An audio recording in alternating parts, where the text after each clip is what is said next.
Hey everybody, this is Larry. This is day 26 of the Leetcode Daily Challenge. Hit the like button, hit the subscribe button, join me on Discord. Let me know what you think about today's problem. Today's problem is maximum length of pair chain. 646. I think I'm going to do an extra problem today, the premium problem. It is Friday night, which means, I'm a boring guy in New York, so I'm just going to do Leetcode. Now, but I also am doing a run tomorrow, so I'm trying to rest up a little bit. And softball game on Sundays. I'm really excited about that. Playoff time. Finally hit a home run kind of last week.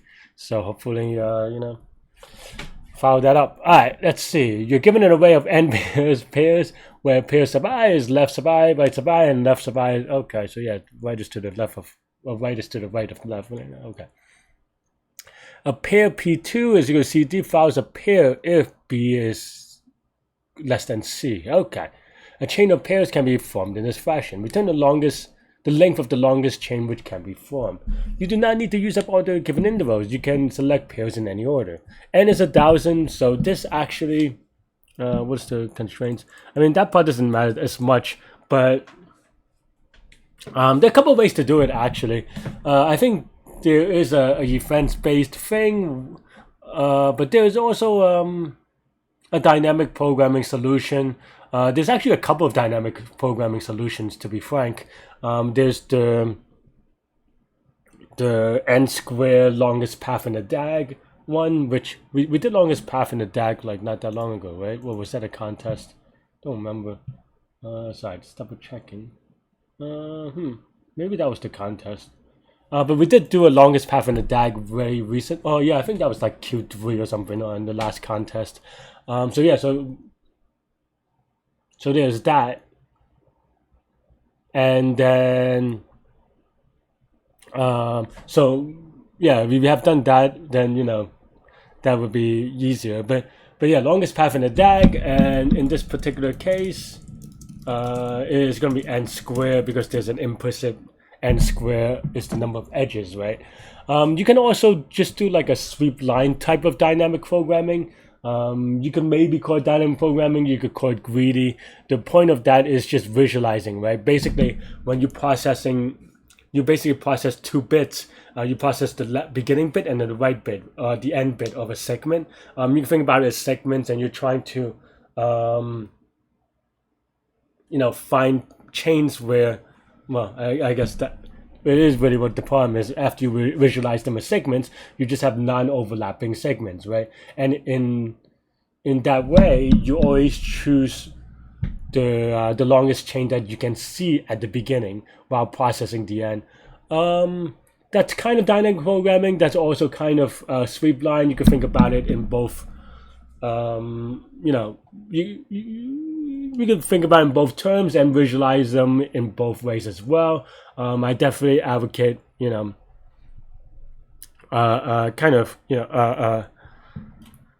not get too tied down into being, strict and what's the word, like rigid definition of things.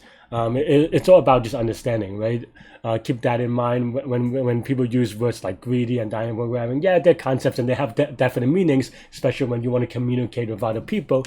But at the end of the day, especially if you're a little bit earlier in your journey in the beginning, it's important to just have the right visualization so that you can figure it out, right? I think this is why, maybe a little bit of rant, so you can feel free to fast forward a little bit. But this is why I kind of ramble a lot against quote unquote templates and patterns and stuff like this, because once you have the visualization, once you have the understanding, the code writes itself, right? Like, I mean, not all the time, but at least like for a lot of these problems. I mean, there are problems that are focused on implementation and implementation heavy, and kind of try to get you to understand all the edge cases and even implement the edge cases in a way such that edge cases don't come up as often. There's stuff like that, but definitely in early in your journey, once you get the visualization part, which kind of ties into your problem solving, then implementation is, I think it's a little bit easier to learn, because once you have the visualization and once you have the understanding, then when you look at other people's code, you know what it's doing, right? Versus you look at people code and yeah, okay, yeah, maybe you see some for loops and stuff, but what does it mean? Who knows, right? And also then now when you do an implementation and you struggle with the implementation, say, which happens to me a lot still, you struggle with implementation, and then you look at someone else's code with the understanding of the visualization and problem solving, you're like, oh, okay, so maybe the better way to write this is to write it in this particular way, right? I'm still learning right now with C++ even, right? I've been kind of doing it on Twitch here and there, not that often, so don't hold me to it. But I'm learning C++ again. I actually have years of experience in C++, so it's kind of funny to say, but that was literally a decade ago, and so I'm just learning a lot of stuff around C++ 17 and C++ maybe 20 or 21, is it, or 23, or all the new version of C++ and the new kind of way of writing things and all this stuff. So it's all about continual learnings, right? So and I want to bring it up just to kind of make it a point that I have decades of experience, and I'm still learning an old language, right? So don't be afraid to admit there's a lot of stuff to learn and keep on going, right? You wouldn't stop going to the gym because like, I did this before, I don't need to go to the gym again. No, you kind of have to keep doing stuff. Anyway, okay, that's a lot of talking. Let's get started. Longest path in a DAG. You could also do sweep line, which is what I'm going to do, I think. Actually, I'm going to cheat a little bit because, and what I mean by that is I know that I've done this before, so I want to see what I did last time and then not do the same thing, basically. Okay, so I did it with heap, which is actually the sweep line thing with the DP. And then I did it, apparently the last time I did it 2 ways, but I didn't do the n square longest path in the DAG. I was actually thinking about doing it this way, so I guess I did it in both ways. So I lied in that, I lied in saying that I was going to do it in a way that I haven't done before, but so I don't know. I will do it in that I will not do it in the sweep line. When did I do the last one? Yeah, I mean this was less than a year ago, so that video probably is still good. If you want to if you want to see me do it for sweep line and also just binary search, the binary search DP, definitely look that up. I'm going to do the n square longest path in the DAG just to kind of mix it up a little bit. Right, and this is so how do I want to explain this? The reason why this is n squared, and obviously it is more suboptimal than the other two. The reason why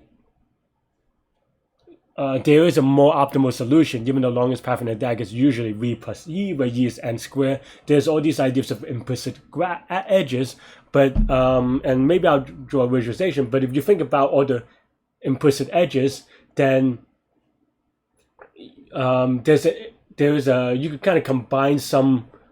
You can almost think of the sweep line. If you want another visualization, you can think about the sweep line as combining nodes together so that future nodes can look at the edges all together in a very efficient way. So that's basically how I would kind of think about why the discrepancy. About they're both v plus e kind of, but e changes over time and stuff like this, right? Anyway, yeah, if you want to see the other thing, definitely check out that video from a year ago. You could search for it. But today I'm just going to do the quote unquote the dumber way, since this is dynamic programming week anyway. So yeah, so the idea behind now then is just getting the best solution for the prefix, right? You could say the prefix or the suffix. I think technically they're in this particular problem, and I talk about this a lot, they are symmetric, so it doesn't matter that much, but it is still kind of a good practice to get into, because once you run into asymmetric dynamic programming, that's when you run into issues of of like, ah, why doesn't this work? I've done this like 20 times, but this feels just as, almost the same, but apparently not, right? So this is where, when you get precise. But yeah, so the longest chain.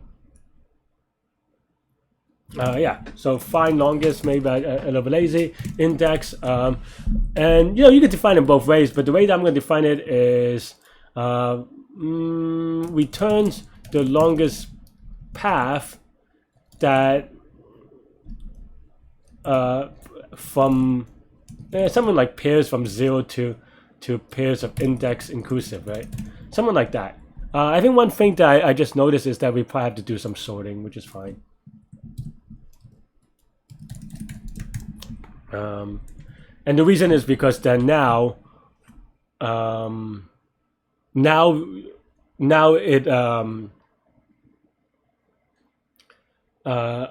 how do I say this? So basically, the sorting gives us a structure, and keeping in mind that in dynamic programming, and especially this form, because we say DAG, longest path in a DAG, it has to be a DAG, right? And there are two ways to really resolve this. There's because you have this implicit graph, as I said, and you can kind of construct a graph if you really, really want to think about the theory of, following this thing, right?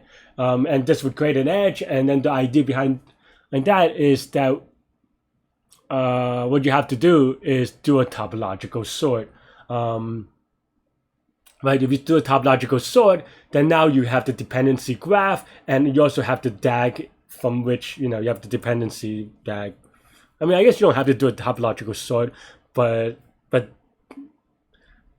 if you I guess there are two ways to do it. You could set up the explicit edge from every n square pairs, and then kind of do the recursively, right? Then now you have for this index, you have to get it for the previous index and so forth.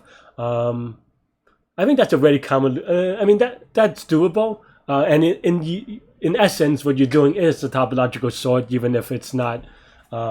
Explicit, but what you'll see people do is that they do this pair sort instead, because this actually creates an ordering such that all the possible graphs for a given index is all the index before it, right?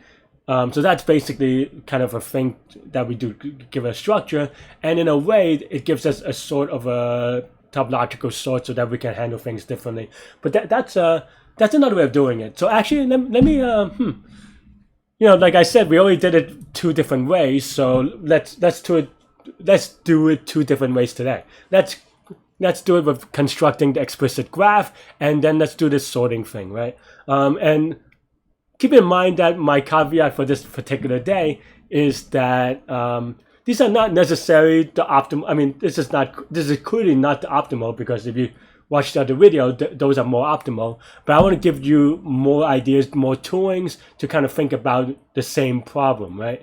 And just to be clear, everything I'm doing today, and probably last time I did this, is live. So this is everything off my head. So my apologies for kind of jumping around a little bit, because this is all things that I've seen for the first time. And maybe, when you hear me talking about all these things, they are, this is off my head. It's not like me preparing like a lesson plan. Otherwise, I would have kind of prepared it the other way, maybe. Okay, so let's actually do the n squared dp, but let's construct the graph, right? We can still do this thing, but now we don't have to get the index. Now we have to get edges, right? So edges is Leetcode 2. Yeah. Right, so now for I in range of n, we can say, yeah. So yeah, I just want to make sure.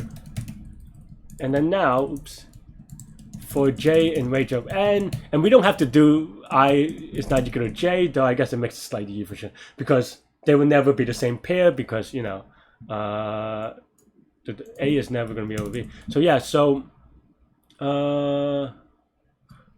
Yeah, and maybe I could do it in numeration. Maybe that's a little bit cleaner, actually. Okay, let's do it that way.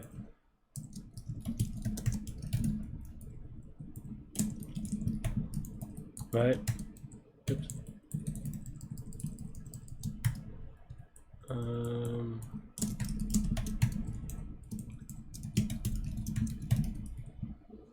yeah, and basically now if ay is less than bx, then by definition j is an edge of I, so we can do that. So then now, depending on how you want to do it, it doesn't really matter which order it is. I mean, as long as you have to be consistent. It's not a bi-direction. What's it called? It's a directed graph, right? It's not undirected. So you have to be, but as long as you're consistent, this should be fine. Yeah. Basically, what I want to say is that. Okay. Yeah.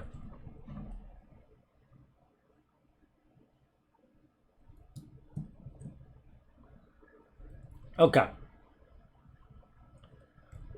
Yeah. And that's basically all there is to this one. And then now we find we actually may have to find longest of, max of, return max of find longest of I for I in range of n. Just basically, because this gives us the longest path from all these things. You can actually write this a different way as well, to be honest. But I think this way is a little bit cleaner.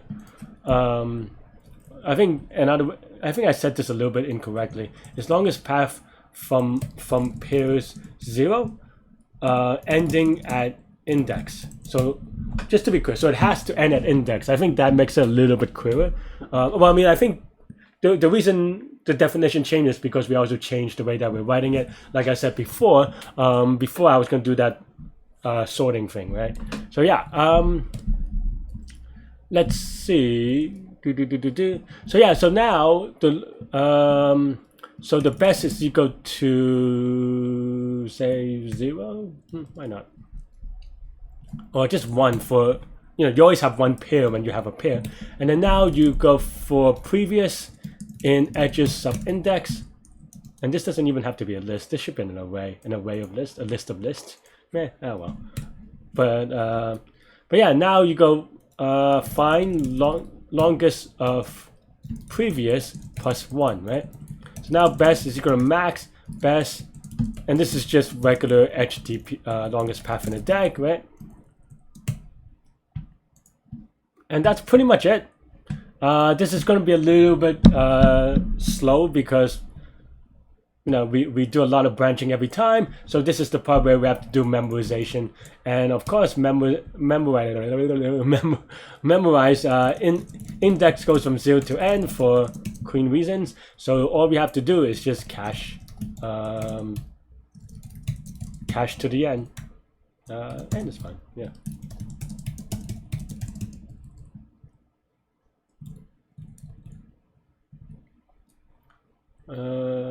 Yeah. I'll write it before this. If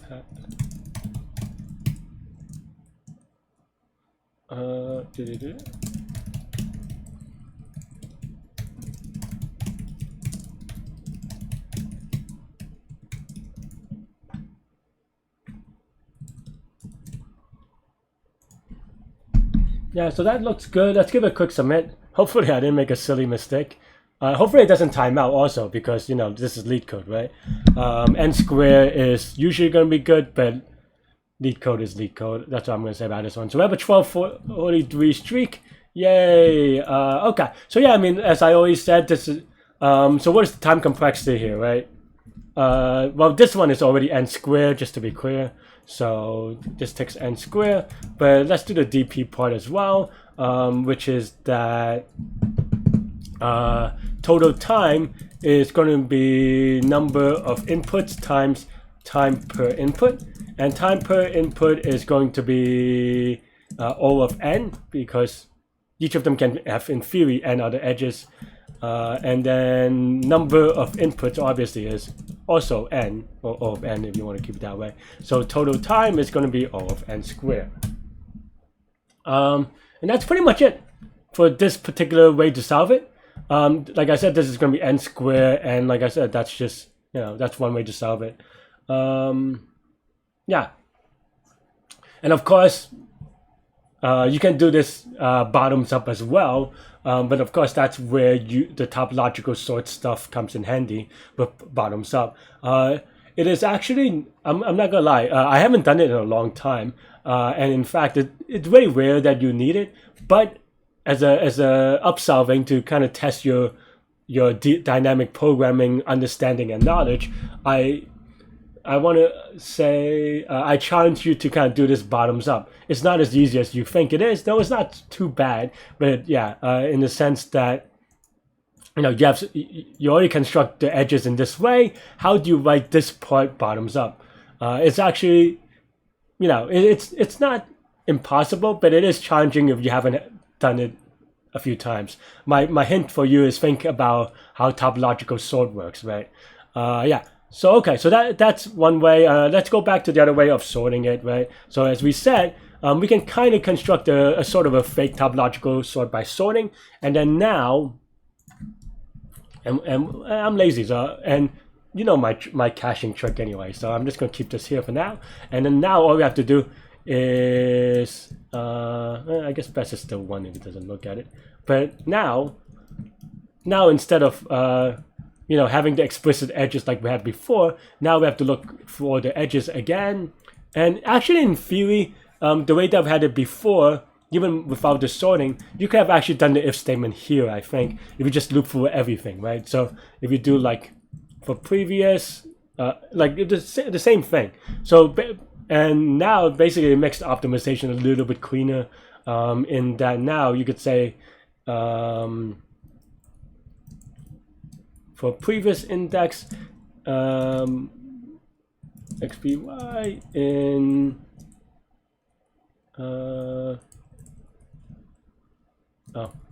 let's write it a different way.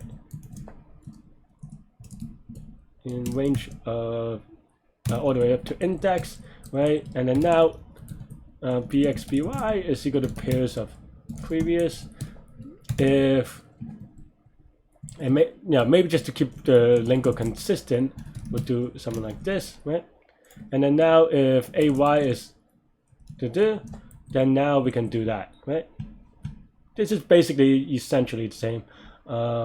Yeah, just makes it slightly cleaner. Did I forget the plus one somewhere?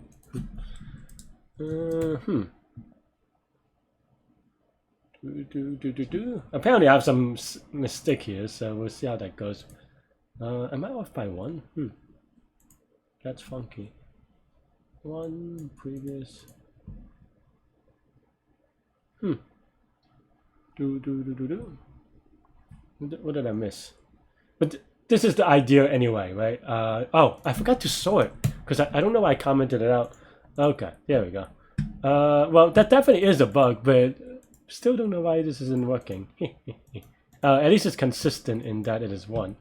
But the reason why this sort works, or should work anyway, is that because it sorts by X and then Y.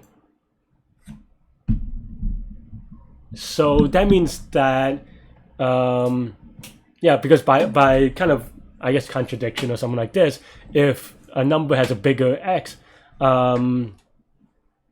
it cannot be before this anyway. So that's why this is a little bit more efficient.